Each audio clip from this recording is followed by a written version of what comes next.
ఇదంతా షెవెలేలాగే ఉంది. నాకు అద్భుతమైన రిజల్ట్స్ వస్తున్నాయి.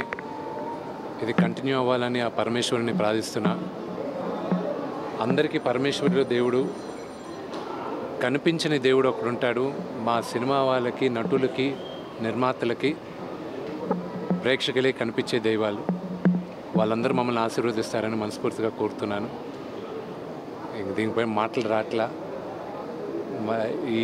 ఈ సక్సెస్ని ముందు మా ఫాదర్ దగ్గరికి వెళ్ళి, మదర్ దగ్గరికి వెళ్ళి ఫ్యామిలీతో ఎంజాయ్ చేయాలి. Thank you.